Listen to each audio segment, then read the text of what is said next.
हां तो चलो तू बुझी बाबा। चलो त हम सब बुझ जइबू देवर से। भैया के धान खाए बहुत रही बड़ा तो चलो। चल यार। जी का हो का हाल बा? बड़ा एकदम बैठल बनी पूरा सज धज के रहू। अरे जानत नहीं खू ई दुबई के सीजन ह। अच्छा जी खूब जाके बाहरा में लहरा लेतनी ना। अरे का करबू गेनी हम पटा ले बनी। कैसन लागत नहीं हम? अरे हवा तन देखा दा ना बड़ा मन करता है। चुप रही लागत नहीं कि हर कोई होई या सुनी तो कोई क्या कही। अरे का कही दूसरा से थोड़े बतिया होतलू। केहू से में बतियाइन त का भई।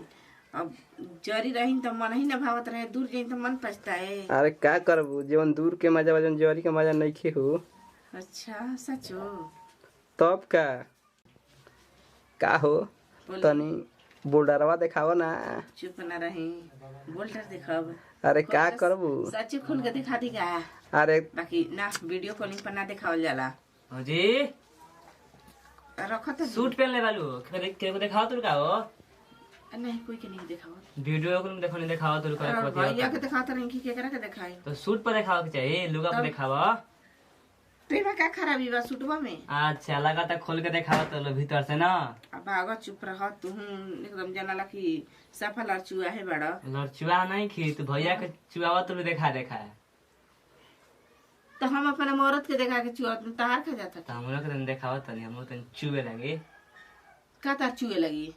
वो देखा बहुत तो मैं तार का चुई तनी। भैया का दिखावा तो बताओ दिन तो।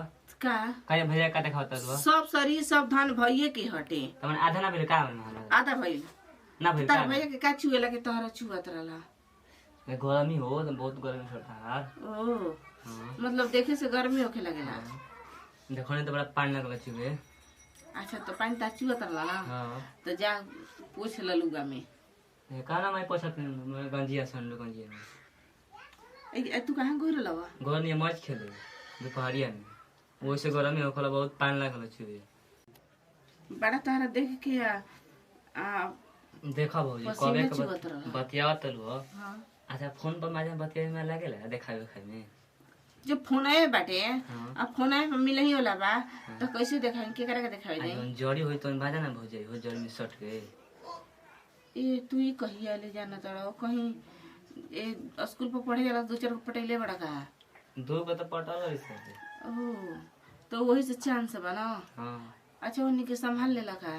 तरह से ट्राई करती। हमसे ट्राई करता। हां ना भगवा तारा लाज नहीं खेला गते। ए भौजी कोची से लगा वा। जना त ना कि हमार मर्दों नहीं खना ते इहो खूब बोलत ना। तो भैया का कर सकत ना बाना बहा तो तू कहल का चाहत बा बतावा ना। जन भैया के देखावा तो हमरा के सिखा दो।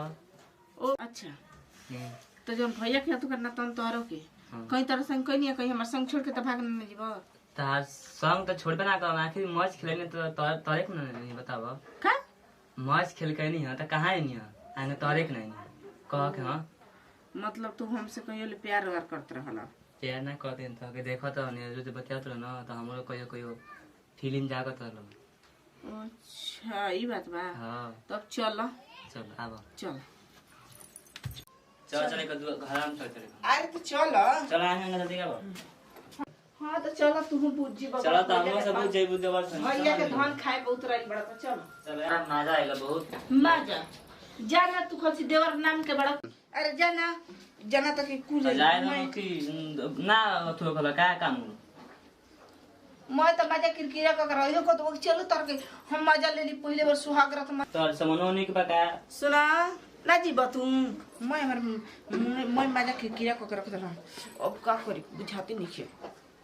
रुको ये जाना त न हे जवानी के मजा न अब बुढ़ावे संगे उठावे के पड़ी जा तनी बस अब दलानी में चले तो।